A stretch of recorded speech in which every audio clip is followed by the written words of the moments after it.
Do you ever look at successful people and wonder, how do they all make it look so easy?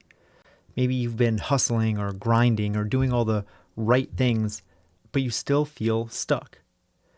What if the real secret to success isn't finding some secret out there, but doing the obvious thing that we already know and just doing it a little bit better? Welcome to Change Made Easy. Changing your habits, routines, and behaviors is hard. We make it easy. I'm Paul Leviton, and I help high achievers like you who feel stuck to bridge the gap between where you are and where you want to be. Traditional self help doesn't work. It's either too rigid, too generic, or too overwhelming. My approach is different. I simplify change by making it so easy it can't not happen. Using my easier framework, I help people like you create habits, routines, and behaviors that stick so you can stop struggling and start thriving. It's that easy. Today, I have a special guest on to talk about what actually moves the needle when it comes to success, growth, and meaningful change. If you've ever found yourself caught in the trap of thinking that success is just about working harder, this conversation is going to challenge that idea head on. And that's why I'm so excited for you to hear this conversation with Jon Goodman. Jon Goodman is an author, entrepreneur, and in my words, a modern day philosopher who's been behind the scenes of some of the most influential work in the fitness industry over the past decade. Jonathan is someone that I've followed since my early days as a personal trainer. I've read his books, I followed his blog posts, but his latest book, The Obvious Choice, is part business guide and part life manual. And today, he's bringing some of the best insights from his book and his decades of experience to help you create change and make it easy. In this episode, you'll hear one of Jon's most important mindset shifts and how it came from something as simple as getting stung by a bee. You'll find out what most people get wrong about consistency and how trying to do everything might be the very thing holding you back from getting anything done. Jon also shares a bold take on social media that could really change how you approach content and marketing if you're in that world. And maybe, most powerfully, Jon drops one rule for work, life, and training that explains why sometimes doing less can lead to much, much more. And with that, sit back and enjoy this conversation with myself and Coach Jon Goodman.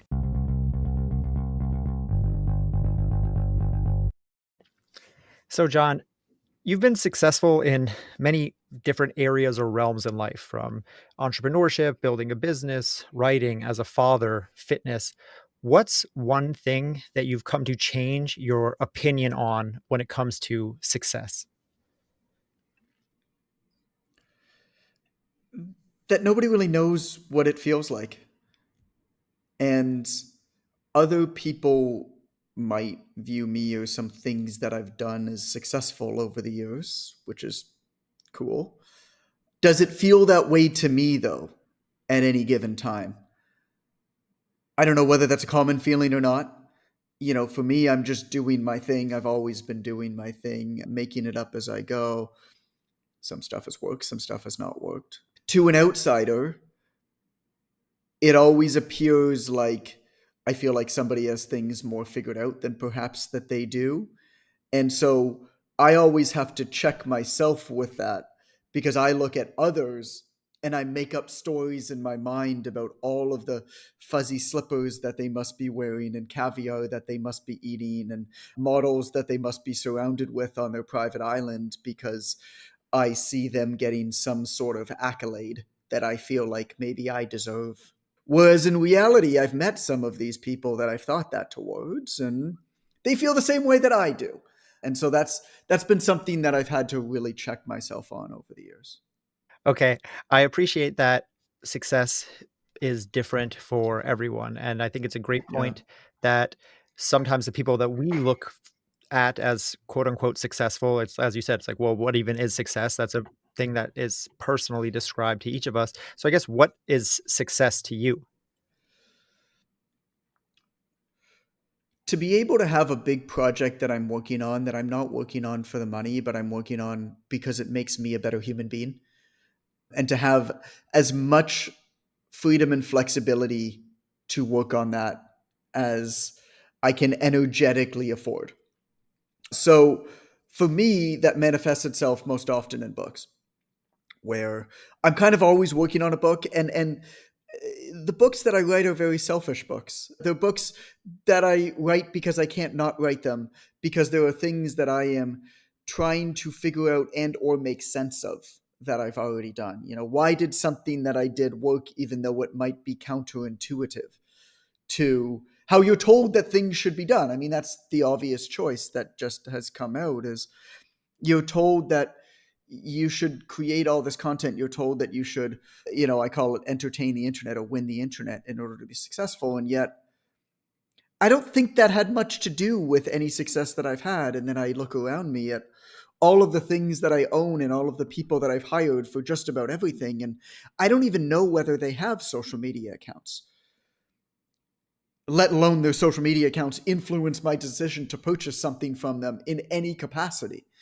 And so there was this serious disconnect. And I was like, I got to figure this out because there's clearly something missing. Either I don't get it or there's a serious disconnect with what we're told to do and become and how to act and what actually moves the needle. So the obvious choice Mm-hmm. is framed around business, right? For those who don't know, I mean, right? Yes. yes, but I mean, it is. It's a self-development book masked as a business book. It's not a business book that is going. There are some frameworks, don't get me wrong, but it's not a business book that's like, here's how you make better offers, here's how you run these sales. It's more, hey, actually, there are different games that you get to choose to play today.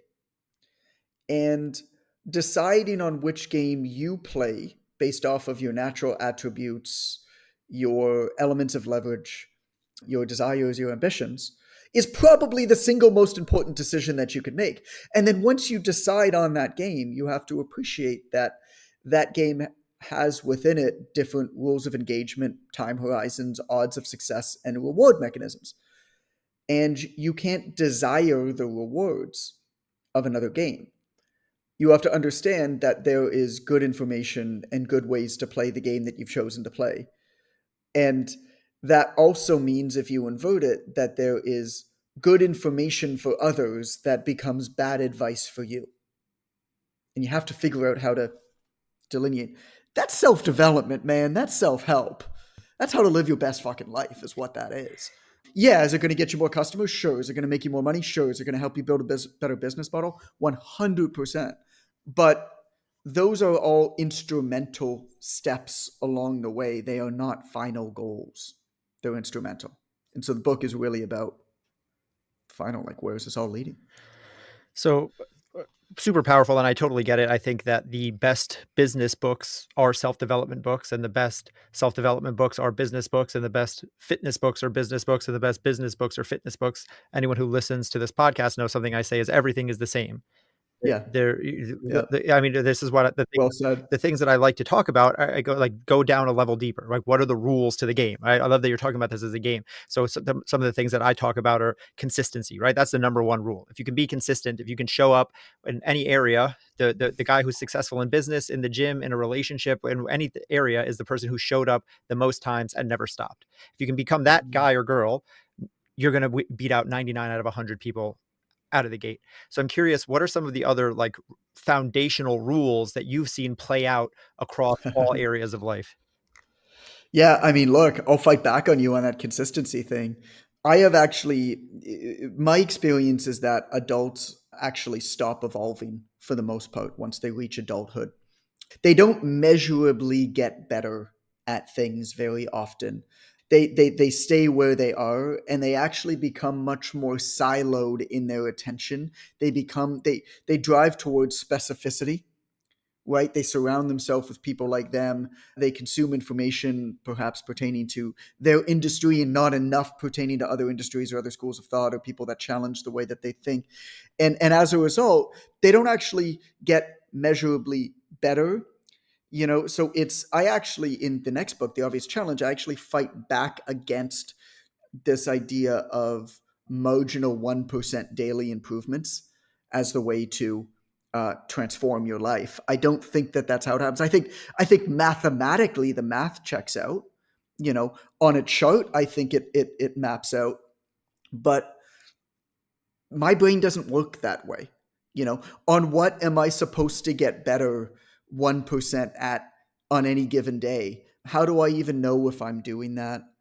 So that at one point in some nebulous future, my my chart is going to hit an inflection point. Will I even recognize when that happens? How am I to stay motivated throughout this entire thing?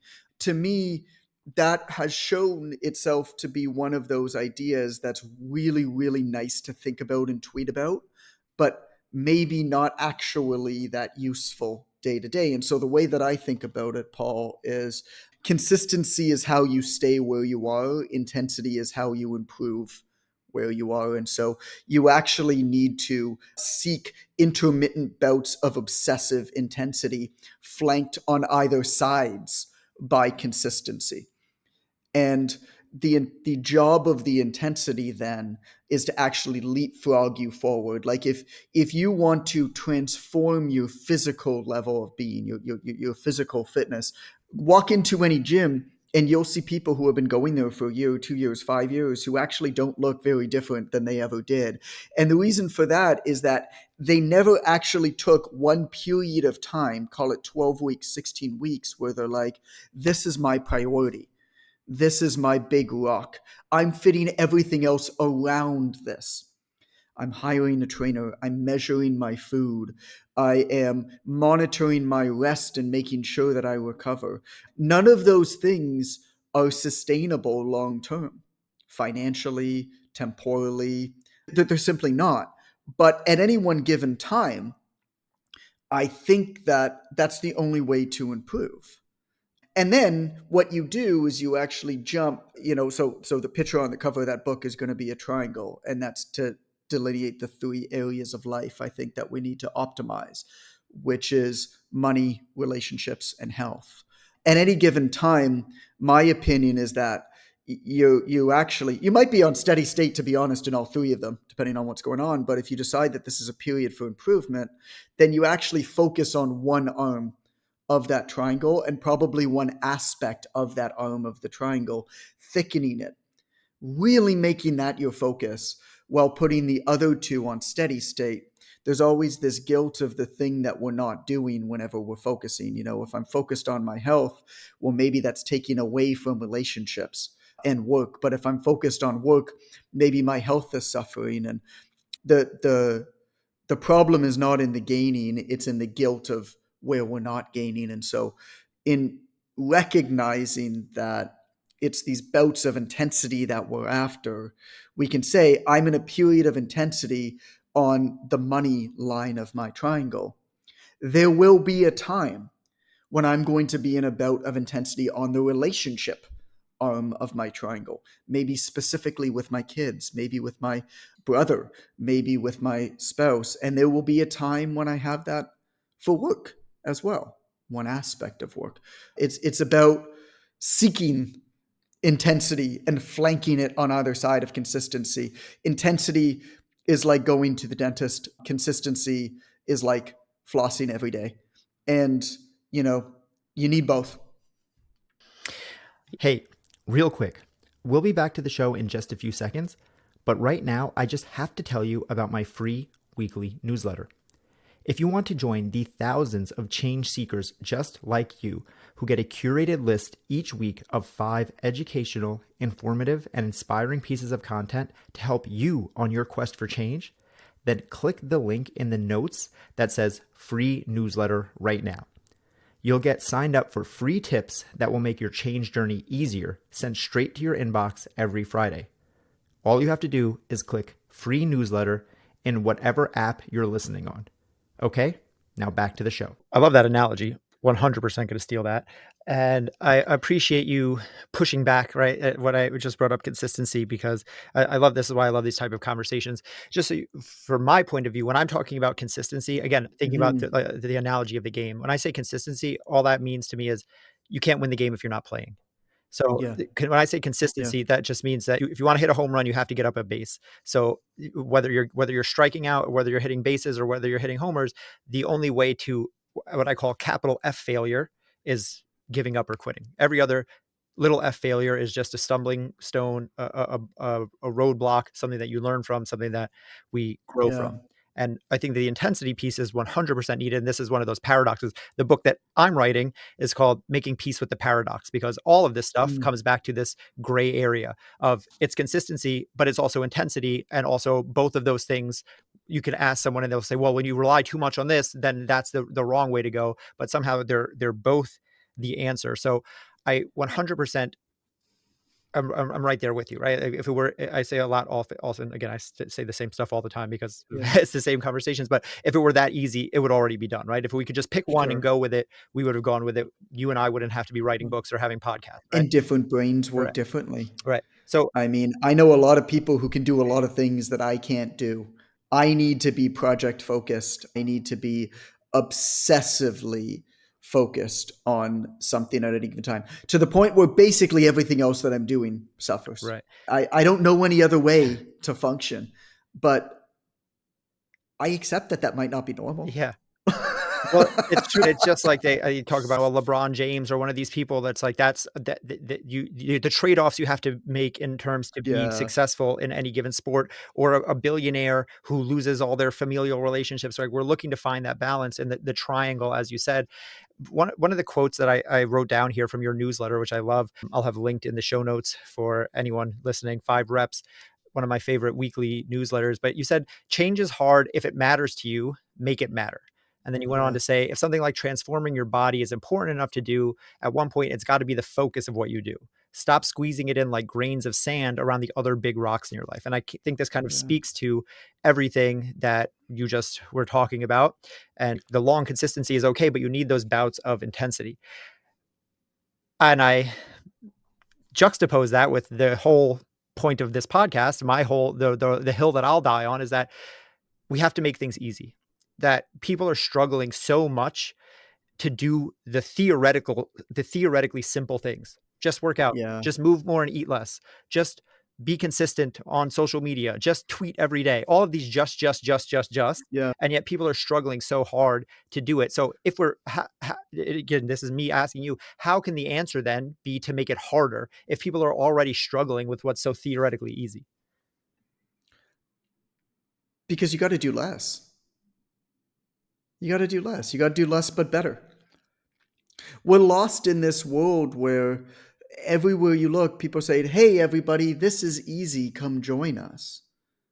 Hey, if you want to write a book, I've tweeted this shit. I talk about this stuff in the past, and I believe it to be true. But I believe that there's also more to the story. Hey, if you want to write a book, well, all you have to do is write 500 words a day. That'll take you less than 30 minutes, and in the course of 3 months, 3.5 months, you're going to have the first draft of a 55,000 word book. Well, you can afford 20 or 30 minutes a day, can't you? You can fit this around your other priorities, can't you? And yes, and because here's what's missing from that conversation. I sit down to write the book. Well, I need to reboot into my brain, into my hardware, the schema, the blueprint for that book. I need to remind myself of where I was. I need to reread the previous passage. I need to get all my notes with me. I need to figure out what I was saying and the theme of the book and reconnect with it. And by the time I've done that, 15 minutes has passed and I need to pee. And so, not to say that those daily reps don't matter, they absolutely do. But books don't get written in 500 words a day, 20 to 30-minute writing bouts. That's how you kind of keep the book where it's at. And then you take 4 days away from your family and you isolate yourself and you act like a complete degenerate and you don't shower and you don't shave and you write the shit out of that thing and you absorb yourself into that thing and you solve those puzzles that you would not be able to solve in just 20 or 30 minutes because you need 2 days to struggle with the problem. I think that if it matters, you need to make it matter. And I think if you take that back a step, Paul, you got to figure out what matters. You got to figure out what matters. Do you have to do content and social media? Fuck no. Fuck no. Walk down the street in your neighborhood. Look at every single business. Do you even know if they have a social media account? Think about the last 5 things you've bought or people that you've hired. Do you even know if they have a social media account? Now, I'm not saying that content in social media is not valuable, is not important. It 100% is. I think everybody should probably create content, but they should create content as a way to learn or as a way to serve their existing customers.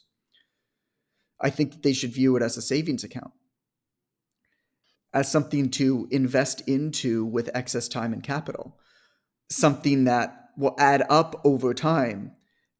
You don't build your business in a way that requires short term returns from your content and your social media.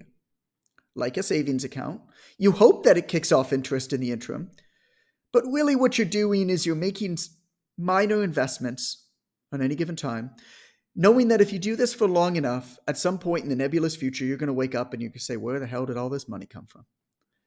So my answer to you, Paul, is going back to the start. Like, the answer is you just do less. You do less. I mean, 100% less but better is usually a good answer. People think more is better. I say all the time, if more was better, it would have been done already. More is not better. Better is better. Quality over quantity. And again, this goes for all Mm-hmm. areas. As you're talking about building a business on social media, as you said, you don't just post on social media in order to get new clients for new growth. You think of it as deposits in a bank account, and one day it does nothing, one day it does nothing, one day it does nothing, and then one day in the nebulous future, to use your words, we have this excess of community, of wealth, of whatever, you have an audience to Right. pitch to. But that's the same exact Right. thing as exercise. That's the same Yeah. exact thing as doing nice things for your wife or your husband every night. You Right. do these things not because of what's going to happen right there in the moment. One workout, you're not going to lift up your shirt and go, "Oh my God, everything's different." But all of a sudden, you keep working out 3, 4, 5 times a week for weeks, months, and years, and all of a sudden, out of nowhere, a little by little, a little becomes a lot. And so I love to see how these same, again, rules apply. But as you were going through that, right, you said that there was like 4 day gritty, grimy writing sprints, right? Like I'm ordering pizza, I'm not showering, I'm living off whatever it is. My phone I is do on. try to eat well because I Okay, find my brain sure, doesn't work well when sure. I don't eat well, but I definitely don't shower and I definitely don't change my Sure. clothes. So, but it's interesting. And so, because in the beginning, right, you said that you are, this might be my word and not yours, but you can get a little bit myopically obsessed with your current project, right? Like you said, I Mm, want even success. You said to you is like being invested in one big project that you know is going to yeah. pay off, that you can put all of your time and energy, attention into. Again, at your own behest, right? That's different than being forced to, because it's something that you have to work on. I get that distinction. But to you, success is being able to work really hard on something. And like you Mm, said, different people have different brains. So when I used to train personal trainers, I was the manager of a big gym here in New York City, and my mhm. job was to teach other trainers how to sell and other such things. And one thing that I would always say to them is that, like, you have to understand that if someone wanted to do what you were doing, they would become a Yeah. personal trainer. They wouldn't hire one. Right. If someone wanted to, was as interested in this as you are, if someone liked to work out like you do, they wouldn't be hiring you. They would be you.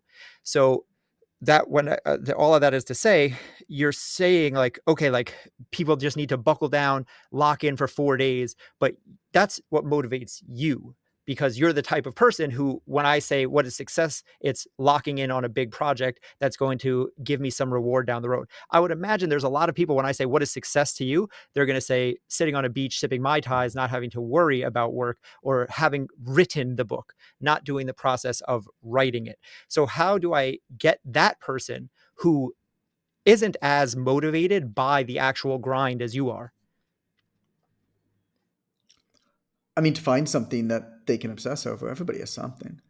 There's this concept that I'm playing with for the next book that I call boring, not vacant. And the idea is quite simple. It's okay to be boring. It's not okay to be vacant. If by boring you mean that you walk the dusty stacks at used bookstores or go to antique car auctions but never bid, or collect novelty salt and pepper shakers, or are learning Klingon. All of those things are wonderful, truly. They might be boring to others. So long as they're not boring to you, I think that they're wonderful. What's not okay, though, is to be vacant, to sit and scroll and really have nothing that drives you to look forward to. That's like if someone says, I have a job, my wife has a job, we're good, we're comfortable, and I want to spend every other waking moment of my life watching movies, and that makes them happy, that Yeah. to me is the defining factor. I will never tell someone to not do something that actually brings them joy in life. So that's to me the Yeah. guiding light, right? Because everything feels good before you do it. That's why you do it, right? Of course, eating a whole pint Right. of Ben and Jerry's sounds like a good idea before I do it, and then afterwards I go, "Oh, my stomach hurts. Oh, I forgot I was trying to lose weight," or "Oh, I care about my health and what's going on inside my body." So Right. that changes things. But if you can go, I want to eat this pint of Ben and Jerry's, and after I eat it, I'm going to be okay with that decision, then I can't see how we can ever say that that is a bad decision because everyone is capable of leading their own lives. But it takes a bit of hindsight to make that decision. So, another thing that I've heard you speak about in the past that gets a distinction in hindsight that I'd like you to expand upon a bit is the difference between being tired and being exhausted. Yeah. Being tired is good. We're built to work. The body doesn't function when it's not tired. We feel all of these fear based emotions, anxiety, when we're lazy, when we're inactive. When our body is tired, we don't feel those things. One of the things that Jerry Seinfeld said in an interview, I think it was on the Tim Ferriss podcast, is you got to put the ox in the plow. You got to put the body to work. And he famously works out 6 times a week, even though he admits, he's like, I hate it. I hate every minute of it. But the only way that I'm able to continue to write jokes, the only way that I'm able to continue to do my work is because of my physical practice. And also, I think, you know, days where I indulge in luxury, where I get massages or indulge in foods, or we have a babysitter for the kids, or whatever, days that you look forward to, you know what I'm saying, are generally days where I find myself more anxious. I find a lot of my fear based emotions tend to take over. And so I think being tired at the end of the day is a very, very important goal to set. But being exhausted and being tired are not the same things. Being tired means you did something worth doing, means you did work worth doing. I find that I am exhausted at the end of the day when I unfortunately fell into the trap of being easily distracted. I think about brain fog as an indicator of this. At the end of my workday, if I'm exhausted, if I'm feeling really exhausted, right? I brain fog, I'm irritable, I don't really have patience for my kids. I just don't like who I am. And when I take note of what happened during those days, it's not a function of me doing more work or working harder. It's actually more a function of me working worse. I switched between too many different things. I allowed myself to get distracted and flip on social media too often. That's what I mean by exhausted. It's not a function of more work. It's not a function of harder work. It's a function of working much worse. I think that's an excellent distinction and extremely important for people listening to understand the difference between the two because I think that especially in today's social media driven world and the grind, hustle, go, go, go, work more hours, again, less but better to your point from before.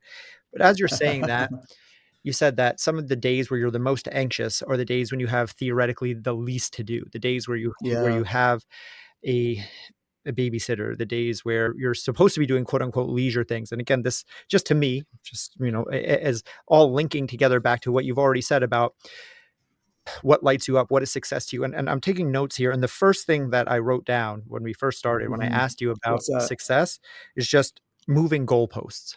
Because Yeah. when I first asked you, I said, you've been successful in all these areas, boom, boom, boom. And the first thing you said were like, well, I don't know, to other people, I might be successful, but to me, it doesn't feel that way. So I'm curious if that phrase means anything to you, moving goalposts. Of course, yeah, I mean, of course it does. Of course it does. I do feel like I've been successful. I would never tell you otherwise. I mean, I reached the point really in my early 30s, perhaps even before I hit 30, where I didn't need to work again.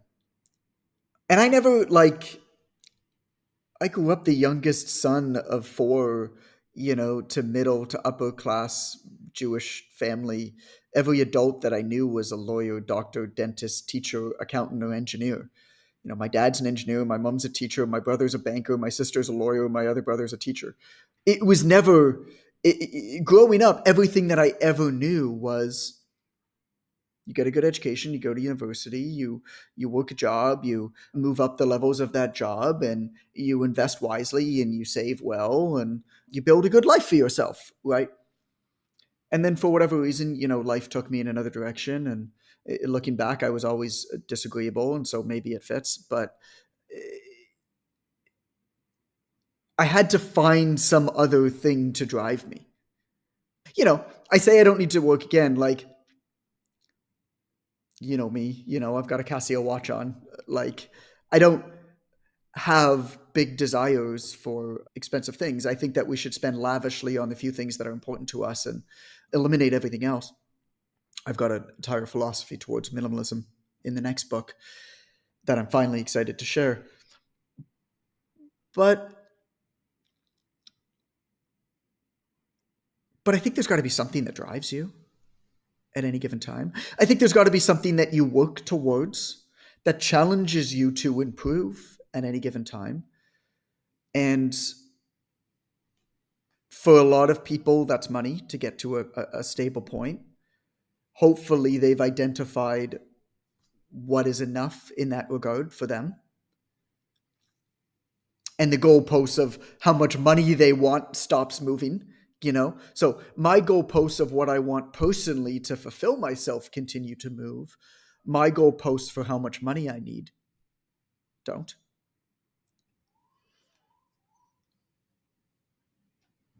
I mean, what's success? I think it's the ability to work on amazing projects with people you love in a way that fulfills you and gets you purpose, and gives you an excuse to dive really deep into something that is intellectually stimulating for you. I would be inclined to agree. I love that, and I think, of course, you're right. That we need something to push us forward. This is again another paradox. This is right. It's like we need to be What's driven that? forward, but at the same time, our greatest two desires are at our base level, our human nature, are safety on one side, which is safety Yeah. is stay inside the cave, the tigers are outside, and then the other human desire is striving, right? Climb to the top of Mm, the ladder, social status, do better, and we need that inside of us to balance out, because otherwise we would stay safe, and stay safe would mean starve to death because we would never try to do anything better. So everything right. about us is the the conflict between those two, and different people I think have different amounts of the two. So I think you're obviously very high on the striving factor, which Yeah. is why you ended up an entrepreneur. It's very hard to live that life and go through those bumps and bruises and all. I'm sure I know I come from a very similar familial background. I'm sure that a lot of times you had people telling you, just come work at the wherever, the bank is always hiring, the this is always, the board of ed is always good, you get a pension, you get a this, you get a that. Yeah. I actually didn't. No? What's funny? I've never thought about it before you just mentioned it right now, Paul. I never did. I don't think I ever had anybody who ever said that. I definitely was told by well-intentioned family members, is this would have been in 2008. I was a full-time personal trainer. I had a kinesiology degree then. When the recession hit, that I should seriously think about going back to school, because school is the best place to be in a recession. And hey, maybe this personal training thing was fun for a couple years, but go back to school and get a real job. there was definitely a fair bit of that. So even when that type of stuff doesn't come from outside, Yeah. it does come from within. Because again, you've launched books. I've watched your progress from afar. We spoke before we started recording. I've been following your stuff since, I don't know, 2012 or something like that. Has it been And that long? I've gotten your books that were like, self printed and like you were mailing out, versus now it's like there's a publisher and there's a Yeah. media whatever blitz, and I see the difference. But obviously, in all endeavors, there are the ups that come with the downs. Sure. So especially as an entrepreneur, and I use this example specifically because an entrepreneurial journey is very lonely. That's the thing about being an entrepreneur. Eventually you have a team, you have everything, but again, it's your Yeah. business, right? You have people that, and that is very similar to a fitness journey or Sure. or anything else like that, personal growth, self-development, whatever you want to call it. So how do you get through those sticking points when Mm. failure, it feels so real because that's what's actually happened the most recently? Yeah. You know the famous 80-20 principle, like the Pareto principle, right? 80% of your success is going to come from 20% of your actions. I have actually found that in business, it's more like 98-2. I've done a lot of shit over the years, as you know. I mean, I've self published 12 books, 7 digital programs, 5 conferences. I've had 3 different membership sites, a couple different coaching programs. I own a software platform for some reason now. I've just done lots of things. Over 90% of my income has come as the result of one book and one program. The vast majority of my reputation has come from one book and one program. But I had to do all the other stuff to figure that out. And then once something starts working, of course, okay, ruthlessly eliminate the stuff that is just, the problem, I think, the trap I think that others have gotten into over the years that I've noticed that I've been able to get out of for reasons I can't really explain is when things are going just okay is actually the most dangerous point. If things are going really, really badly, you can get out of it. If things are going really great, well, wonderful. It's when things are just going pretty good that it's actually really hard to reverse out of that and stop it. And so that's actually where people get stuck, where it feels like you're pushing up against this imaginary line where you're working so hard and yet you just can't figure out why you can't just jump. Probably what's happening is that you're working really, really hard and executing at a level 8 or a level 9 on a level 5 opportunity. What I found is that it's actually much better to continue searching for that level 8 or level 9 opportunity, and then you only got to execute at level 4 or 5, and amazing things happen. I've learned to liken failure over the years to a bee sting, where everybody tells you that getting stung by a bee hurts. And so before you get stung by a bee, you're really scared of bee stings. You're really scared of bees. You run away from them. You see kids doing this all the time. But then you get stung, and of course it hurts. But then you're fine. Then you're fine. And then you're not as scared of bees the next time because you realize that, yeah, it hurt, but I live to see another day. And I hope it doesn't happen again. But if it does, I know I'll be fine. And I think what anybody realizes is that one of the worst things that can happen early on in somebody's career is actually for their first thing to work really well. What's better is actually you get kicked in the teeth a few times because then you become much less afraid to fail, to figure shit out, to get stung. And then over the years, you realize that just about everything is figure outable, but it takes courage. And courage only forms when you fail. Nobody can give you it. Very well said. I appreciate that a lot. I like the bee sting analogy too. Definitely, again, stealing that too. And it's interesting. Again, like you just said, I keep the parallels between business and everything else. Like you just said, that one of the Yeah, worst things is to be successful right out of the gate because then you get used to success. And it's the same thing with fitness, right? The people who come in and they're like 45 and they're like, well, when I was 20, I looked like this and I did this and it all just worked like this. It's like, well, you're not 20 anymore, and now you're stuck in right.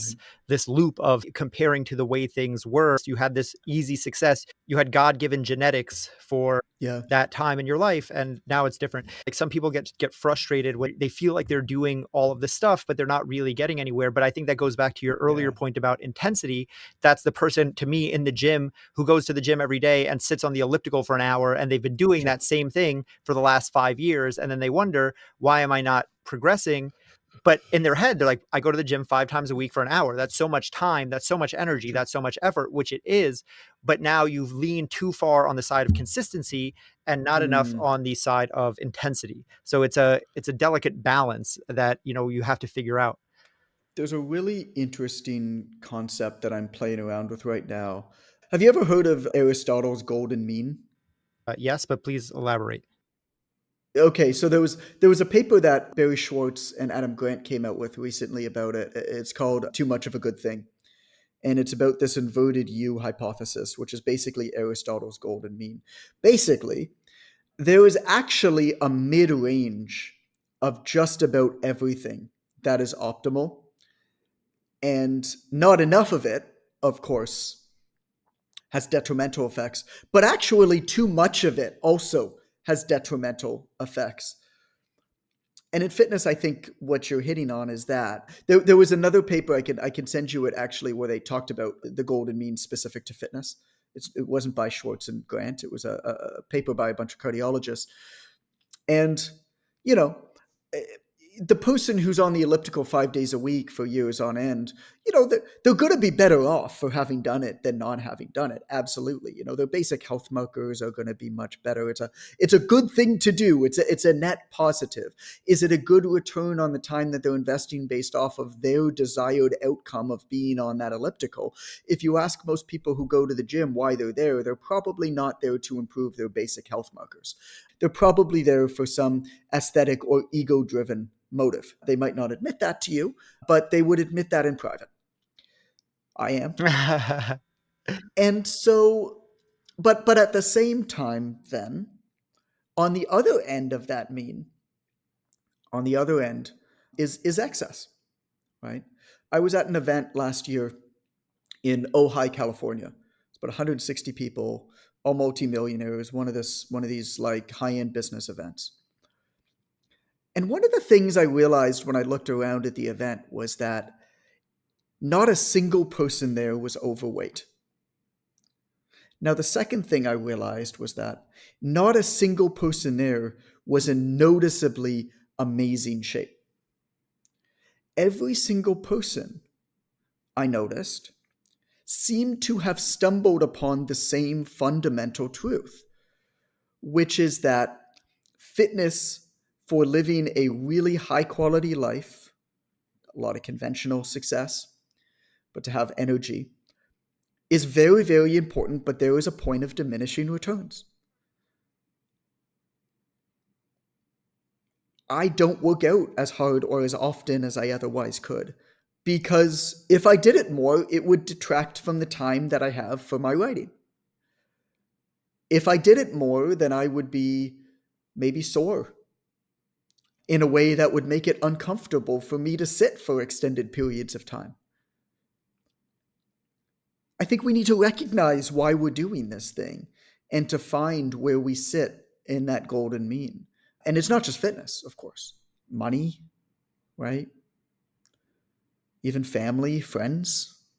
You look at time spent with people that you love over the course of your life. Our time peaks with our friends after about 19 years old and then falls off a cliff. Well, for improved quality of life, I mean, again, Aristotle has this ladder of different types of friends, but for improved quality of life, it's pretty clear that actually, optimally, you need one partner, one spouse, and one great friend. And you should really invest into that relationship.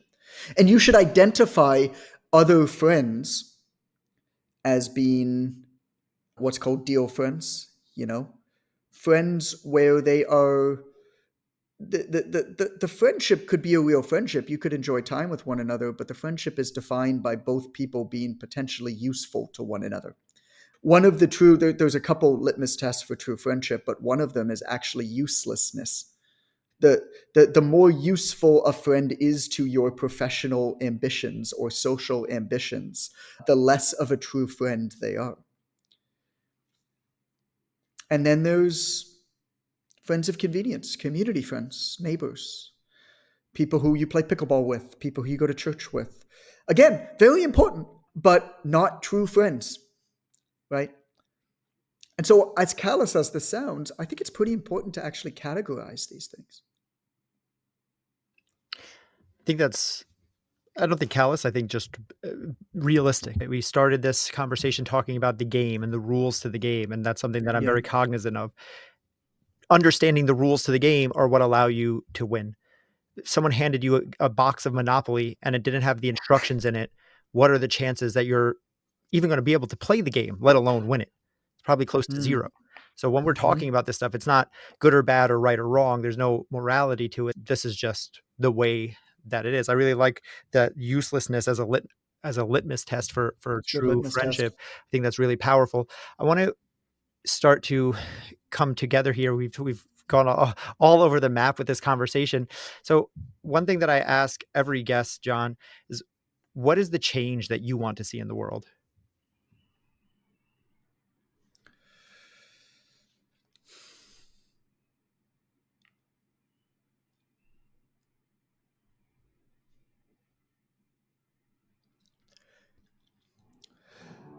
I think we're entering into a time period where there is going to be massive unemployment. And I think it's a good thing. I think it's going to drive a lot of people to following their own geeky obsessions and maximizing those. And, you know, the rich are going to continue to get richer exponentially. The haves are going to increasingly have lots. The have nots are going to have a lot less than they ever did with automation, with artificial intelligence, with job displacement that's coming down the pipeline in the next couple of years. I think it's going to be like the iPhone. I think it's going to hit and we're not even going to remember what life is like before it did. And so one of the things that I hope for people is that they actually dive deeper into the thing that's weird about them that they enjoy that other people maybe don't care about reading about all day or listening to podcasts on the obscure thing because there's going to be a market for coaches, there's going to be a market for educators, there's going to be a market for all of these weird little industries. Those to me are actually going to be the jobs of the future. There's not going to be lawyers, there's not going to be accountants. It's just go to any big company that has 50 lawyers on staff as their legal counsel. They're going to have 20 in a few years. They're going to have 5 in a few more years. All of these things that we've grown up to value are very rapidly being replaced. And so the things that humans can do better than computers, I talk about this in The Obvious Choice. Computers thrive when they're efficient. Humans thrive when they're strategically inefficient. Where are you inefficient? Where are you not productive? Perhaps do more of that. Perhaps dive deeper into that. Love that. And I think it is the truth and either fortunate or unfortunate, depending on how you look at it. But I think that you can decide for anything to be a gift, which, as you said, if it allows us the time and the space to chase these dreams or the things that we didn't even know were dreams, then I think that can be a net positive for humanity. So, last thing, the last question that I ask all my guests, John, if you had one action step that listeners can take right now today, as soon as this episode ends, as soon as they take their earphones out, to start making whatever change they're trying to make in their life just a little bit easier, what would it be? To make the change, Figure out how to reduce the friction. And that probably is going to start with stopping doing a whole bunch of stuff that isn't filling you up. Figure out how you can do less, but choose what you're doing a lot more carefully. And then what you choose to do, go more all into it. Love that. Well said. And I'm going to have links for everything in the show notes. I'm going to have your podcast, your website, the book links. But if people want to connect with you, people want to find out specifically more about what you're doing, where's the best place for them to go? On social media, I'm at It's Coach Goodman. If you like podcasts, the podcast's name is the same name as the book, which is the obvious choice. And I hope you buy the book. Yeah, amazing. Well, also for anyone listening, if you've made it this far, I have 3 copies of the book. One of them I'm going to keep for myself, but 2 I'm going to be giving away to anyone listening. So if you listen to this and you leave a review, say that you listened to the episode with me and Jon, and I'll pick 2 people and send you a brand new copy of The Obvious Choice, Jon's book. Love it. Smart. Uh, Appreciate that, Paul. no problem. Thank you so much for being here, Jon. I really enjoyed this conversation.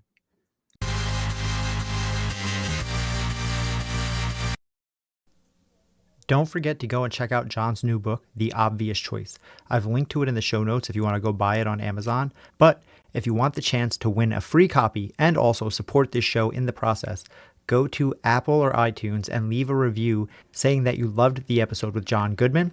Leave a 5-star review and you'll be entered into a drawing to win one of 2 books that I'm giving away. All right, this is a great book. I went through it in a few days. Buy it, rent it from the library, listen to the audiobook, or win a free one here. Drop a rating and review to support us. But no matter what you do, check out this book. You will take away a ton from it, whether you're an entrepreneur or not. There's so much good, actionable advice in here. I promise you, you won't regret it. If you're really passionate about making this change stick, then I just have to remind you about my free weekly newsletter. Don't miss out on joining the thousands of change seekers just like you who get a curated list each week of 5 educational, informative, and inspiring pieces of content that will help you on your quest for change. Go to the notes of whatever app you're listening on and click the link that says free newsletter now. And you'll be signed up to get free tips sent straight to your inbox every Friday that will help make your change journey easier. All you have to do is click free newsletter right now. Go to that link, and I'll see you back here every Tuesday and Thursday for new episodes of Change Made Easy.